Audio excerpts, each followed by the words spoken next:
Hi everyone, welcome back to our little world. അപ്പോൾ ഇന്ന് വന്നേക്കുന്നത് നല്ല സൂപ്പറായിട്ടുള്ള ഒരു കോമ്പിനേഷനാണ് കേട്ടോ. ബട്ടർ നാനും ദാബ സ്റ്റൈൽ ചിക്കൻ കറിയും കേട്ടോ. ഒരു തവണ ഉണ്ടാക്കി കഴിഞ്ഞാൽ നിങ്ങൾ പിന്നെയും ഉണ്ടാക്കും. അപ്പോൾ ഈ ഒരു കോംബോ നിങ്ങൾ ഒരു തവണയെങ്കിലും മസ്റ്റായിട്ട് ഉണ്ടാക്കി നോക്കുക, അത്രയും ടേസ്റ്റിയാണ്. ബട്ടർ നാൻ ഉണ്ടാക്കാൻ വേണ്ടിയിട്ട് ഒരു കപ്പ് ഇളം ചൂടുള്ള പാൽ ഒരു ബൗളിലേക്ക് ഇട്ട് കൊടുത്തിട്ടുണ്ട്. ഇനി ഇതിലേക്ക് 1 ടേബിൾ സ്പൂൺ പഞ്ചസാരയും 50 ഗ്രാം ബട്ടറും കൂടെ ഇട്ട് കൊടുക്കുക കേട്ടോ. എന്നിട്ട് ജസ്റ്റ് ഒന്ന് മിക്സ് ആക്കി എടുക്കുക.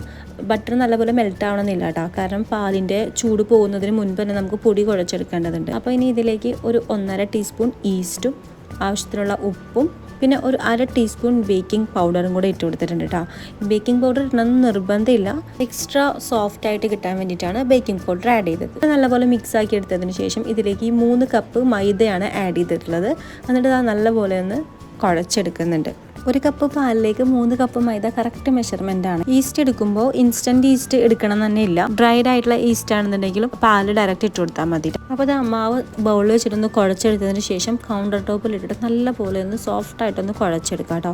നല്ലപോലെ പ്രസ് ചെയ്തിട്ട് തന്നെ ഒന്ന് കുഴച്ചെടുക്കുക. ഒരു 2-3 മിനിറ്റ് നേരം കൗണ്ടർ ടോപ്പിലിട്ട് കുഴച്ചെടുത്ത ശേഷം ബൗളിലേക്ക് ഇട്ട് കൊടുത്തിട്ടുണ്ട്. ഇനി ഇതിൻ്റെ മുകളിൽ കുറച്ച് ഓയിലൊന്ന് സ്പ്രെഡ് ചെയ്ത് കൊടുത്തിട്ട് വേണം ഇതൊന്ന് റെസ്റ്റ് ചെയ്യാൻ വേണ്ടി വെക്കാൻ വേണ്ടിയിട്ട്.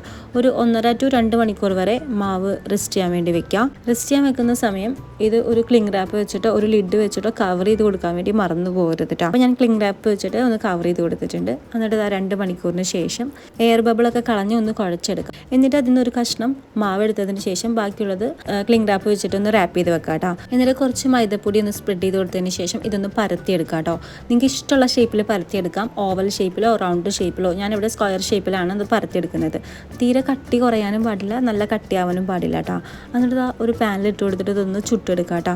ഒരു സൈഡാകുമ്പോൾ ജസ്റ്റ് ഒന്ന് മറിച്ചിട്ട് കൊടുക്കുന്നുണ്ട്. അങ്ങനെ 3ാമത്തെ തവണ മറിച്ചിട്ടതിന് ശേഷം ഇതിലേക്ക് കുറച്ച് ബട്ടർ ഒന്ന് സ്പ്രെഡ് ചെയ്ത് കൊടുക്കുക. ബട്ടർ നല്ലപോലെ ഇങ്ങനെ സ്പ്രെഡ് ചെയ്ത് കൊടുക്കുമ്പോഴാണ് ബട്ടറിനാണ് പ്രത്യേകമായിട്ടൊരു ടേസ്റ്റ് വരുന്നത് കേട്ടോ. എന്നിട്ട് ഇതൊന്ന് മറിച്ചിട്ട് കൊടുത്തതിന് ശേഷം അപ്പുറത്തെ സൈഡിൽ നമുക്ക് ബട്ടർ ഒന്ന് സ്പ്രെഡ് ചെയ്ത് കൊടുക്കാം. ബട്ടർ ഓവറായിട്ട് ഇഷ്ടമില്ലാത്തവരാണെന്നുണ്ടെങ്കിൽ ഈ ഒരു സ്റ്റേജിൽ ബട്ടർ ചേർത്ത് കൊടുക്കേണ്ട ആവശ്യമില്ല. നമ്മൾ പ്ലേറ്റിൽ സെർവ് ചെയ്തതിന് ശേഷം ലാസ്റ്റ് ആ ചൂടോട് കൂടിയിട്ട് കുറച്ച് ബട്ടർ സ്പ്രെഡ് ചെയ്ത് കൊടുത്താലും മതി കേട്ടോ. നേരത്തെ ഞാൻ പറഞ്ഞില്ലേ, ബട്ടറിൻ്റെ ടേസ്റ്റ് ഓവറായിട്ട് ഇഷ്ടമില്ലാത്തവരാണെന്നുണ്ടെങ്കിൽ ആ പ്ലേറ്റിൽ സെർവ് ചെയ്തതിന് ശേഷം ചൂടോട് കൂടിയിട്ട് കുറച്ച് ബട്ടർ ഒന്ന് സ്പ്രെഡ് ചെയ്ത് കൊടുത്താൽ മതി. എന്നിട്ട് ഇതിൻ്റെ മുകളിൽ കുറച്ചൊന്ന് മല്ലിയില ചോപ്പ് ചെയ്തതും കൂടെ ഇട്ട് കൊടുക്കുന്നുണ്ട്. ഇതൊരു ഭംഗിക്ക് മാത്രമാണ്. ഇനി ഇതിൻ്റെ കോംബോ ആയിട്ട് ദാബ സ്റ്റൈൽ ചിക്കൻ കറിയാണ് ഉണ്ടാക്കുന്നത്. പാൻ വെച്ചിട്ടുണ്ട്, അതിലേക്ക് കുറച്ച് ഓയിൽ ഇട്ട് കൊടുക്കുക. പിന്നെ ഒരു കഷ്ണം ബട്ടർ ഇട്ട് കൊടുത്തിട്ടുണ്ട്. ഇനി ഇതിലേക്ക് ക്യുമിൻ സീഡ്സ് ഇട്ട് കൊടുത്ത് ഒന്ന് പൊട്ടിച്ചെടുത്തതിന് ശേഷം ഇഞ്ചി പേസ്റ്റും വെളുത്തുള്ളി പേസ്റ്റും കൂടെ ആഡ് ചെയ്ത് കൊടുക്കുന്നുണ്ട്. എന്നിട്ട് അതിൻ്റെ പച്ചമണം മാറുന്നവരെ ഒന്ന് വഴറ്റി കൊടുക്കുന്നുണ്ട്. ഇനി ഇതിലേക്ക് കഴുകി വെള്ളമൊക്കെ ഡ്രെയിൻ ചെയ്തെടുത്തുള്ള ചിക്കനാണ്. ഞാനൊരു 400 ഗ്രാം ചിക്കനാണ് ഇവിടെ എടുത്തിട്ടുള്ളത്. എന്നിട്ട് അതും കൂടി ഇട്ടിട്ട് നല്ലപോലെ ഒന്ന് മിക്സ് ആക്കി എടുക്കുക. ആ എണ്ണയിലൊക്കെ കിടന്ന് നല്ലപോലെ മിക്സ് ആക്കിയിട്ട് ചിക്കൻ്റെ കളർ ഒരു വൈറ്റ് കളർ ആവുന്നവരെ നല്ലപോലെ മിക്സ് ആക്കി കൊടുക്കുക കേട്ടോ.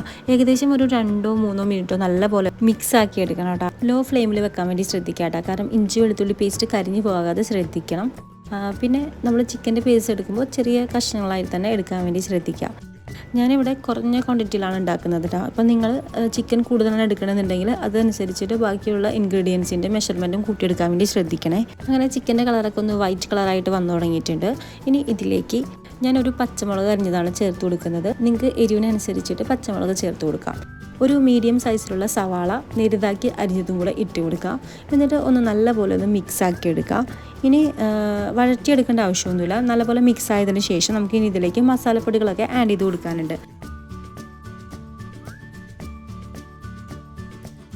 ഇനി ഇതിലേക്ക് ഒരു 1/4 ടീസ്പൂൺ മഞ്ഞൾപ്പൊടി, 1 ടീസ്പൂൺ മല്ലിപ്പൊടി, എരിവുള്ള മുളക് പൊടിയും പിന്നെ 1 ടീസ്പൂൺ കാശ്മീരി ചില്ലി പൗഡർ, കുരുമുളക് പൊടി 1 teaspoon, garam masala 1/2 teaspoon, 1 teaspoon chicken masala, ആവശ്യത്തിനുള്ള ഉപ്പും കൂടി ഇട്ടിട്ട് നല്ലപോലെ ഒന്ന് മിക്സ് ആക്കി എടുക്കുക. ഫ്ലെയിം ലോയിൽ വെക്കാൻ വേണ്ടി ശ്രദ്ധിക്കുക. ചിക്കൻ മസാല ഇടണമെന്ന് നിർബന്ധമില്ല കേട്ടോ, ഞാൻ 1 ടീസ്പൂൺ ഇട്ടെന്നേ ഉള്ളൂ. നിങ്ങൾക്ക് വേണമെന്നുണ്ടെങ്കിൽ സ്കിപ്പ് ചെയ്യാം. എന്നിട്ട് ലോ ഫ്ലെയിമിൽ വെച്ചിട്ട് നല്ലപോലെ മസാലയുടെ പച്ചമണം മാറുന്നവരെ നല്ലപോലെ ഇളക്കിയിട്ടൊന്ന് മിക്സ് ചെയ്തെടുക്കുന്നുണ്ട് കേട്ടോ. ലോ ഫ്ലെയിമിൽ വെച്ചിട്ട് മസാലപ്പൊടികളൊന്നും കരിഞ്ഞു പോകാതെ ശ്രദ്ധിക്കുക. എന്നിട്ട് ചിക്കനിലൊക്കെ നല്ലപോലെ മസാലയൊക്കെ ഒന്ന് കോട്ടാവുന്നവരെ ഒരു 2 മിനിറ്റ് ഒന്ന് നല്ലപോലെ ഇളക്കി കൊടുക്കുക. ഇനി ഇതിലേക്ക് നമുക്ക് തക്കാളി ചേർത്ത് കൊടുക്കാനുണ്ട്. അപ്പോൾ നല്ല പഴുത്ത ഒരു മീഡിയം സൈസിലുള്ള തക്കാളി അരിഞ്ഞതും കൂടെ ഇതിലേക്ക് ഇട്ട് കൊടുക്കാം. എന്നിട്ട് ഇളക്കേണ്ട ആവശ്യമില്ല കേട്ടോ, ചിക്കൻ്റെ മുകളിലേക്ക് ഇട്ട് കൊടുത്താൽ മതി. ഇനി ചിക്കൻ്റെ സൈഡിലേക്ക് 1/4 ഗ്ലാസ് വെള്ളം കൂടെ ഇട്ട് കൊടുക്കുക കേട്ടോ. വെള്ളം കൂടെ ഇട്ട് കൊടുത്തതിന് ശേഷം ഇതൊന്ന് അടച്ചു വെച്ചിട്ട് 10 മിനിറ്റ് ചിക്കൻ ഒന്ന് കുക്കാക്കി എടുക്കാം. ഒരു 10 മിനിറ്റിന് ശേഷം ലിഡ് മാറ്റിയിട്ട് നല്ല പോലെ ഒന്ന് ഇളക്കി കൊടുക്കുക കേട്ടോ. ചിക്കനൊക്കെ ഇപ്പോൾ ഏകദേശം നല്ല പോലെയൊക്കെ ഒന്ന് വെന്ത് വന്നിട്ടുണ്ടാവും. അപ്പോൾ തക്കാളിയും എല്ലാം കൂടി നല്ലപോലെ ഒന്ന് മിക്സ് ആക്കി എടുക്കാം. ഞങ്ങൾ ബാങ്കോക്ക് പോയ സമയത്തൊക്കെ മിക്ക റെസ്റ്റോറൻറ്റിലും ഇന്ത്യൻ ഫുഡായിരുന്നു ഉണ്ടായിരുന്നത്. അപ്പോൾ അവിടുത്തെ ചിക്കൻ കറിക്കൊക്കെ ഈ ഒരു ടേസ്റ്റ് ആയിരുന്നു ഉണ്ടായിരുന്നത്. സ്മെല്ലും എല്ലാം ഈ ഒരു കറിയുടെ ടേസ്റ്റ് ആയിരുന്നു ഉണ്ടായിരുന്നത്. പിന്നെ ഇതിലേക്ക് ഒരു 1/4 കപ്പ് തൈരാണ് ഇട്ട് കൊടുത്തേക്കുന്നത്. ഏകദേശം ഒരു 2 ടേബിൾ സ്പൂൺ അധികം പുളിയില്ലാത്ത തൈരാണ് ഇട്ട് കൊടുത്തേക്കുന്നത്. ഇനി ഇതിലേക്ക് കുറച്ച് കസൂരി മേത്തി ഇട്ട് കൊടുക്കുക. മല്ലിയില, കൊറിയാണ്ടർ ലീഫ് ഉണ്ടെന്നുണ്ടെങ്കിൽ അതും ഒന്ന് ചോപ്പ് ചെയ്ത് ഇട്ട് കൊടുത്തതിന് ശേഷം നല്ല പോലെ ഒന്ന് മിക്സ് ആക്കി കൊടുക്കുക കേട്ടോ. ശരിക്കും പറഞ്ഞു കഴിഞ്ഞാൽ ഈ ഒരു കറി ഉണ്ടാക്കാൻ ഭയങ്കര സിമ്പിളാണ് കേട്ടോ. പിന്നെ ടേസ്റ്റ് ആണെങ്കിൽ പറയാൻ വേണ്ട. ഈ ഒരു കസൂരി മേത്തി ഉണ്ടല്ലോ, നമ്മൾ തൈരും കസൂരി മേത്തിയും എല്ലാം കൂടി ഇട്ടിട്ട് ഒന്ന് മിക്സ് ചെയ്തെടുക്കുമ്പോൾ ഈ ഒരു സ്റ്റേജിൽ നല്ലൊരു സ്മെല്ലായിരിക്കും കേട്ടോ വരുന്നത്. അടിപൊളി സ്മെല്ലായിരിക്കും. എന്നിട്ട് മിക്സൊക്കെ ആക്കിയതിന് ശേഷം ഇതൊന്ന് അടച്ചു വെച്ചിട്ട് ഒരു 2 മിനിറ്റ് ഒന്ന് അടച്ചു വെക്കാം കേട്ടോ. എല്ലാം കൂടി ഒന്ന് മിക്സ് ആയിട്ട് ഒന്ന് കുക്കായി വരാൻ വേണ്ടിയിട്ടാണ്. 2 മിനിറ്റിന് ശേഷം ഞാനൊന്ന് ഫ്ലെയിം ഓഫ് ചെയ്ത് കൊടുത്തിട്ടുണ്ട് കേട്ടോ. കാരണം ഇനി ഇത് ഇരിക്കും തോറും കുറുകി വരും. അപ്പോൾ ഇത്രയും ചാറ് വെച്ചിട്ട് ഞാൻ ഓഫ് ചെയ്യാണ് കേട്ടോ ഫ്ലെയിം. അപ്പോൾ അതാ നമ്മുടെ അടിപൊളി കോംബോ ആയിട്ടുള്ള ബട്ടർ നാനും ധാബ സ്റ്റൈൽ ചിക്കൻ കറിയും റെഡി ആയിട്ടുണ്ട്.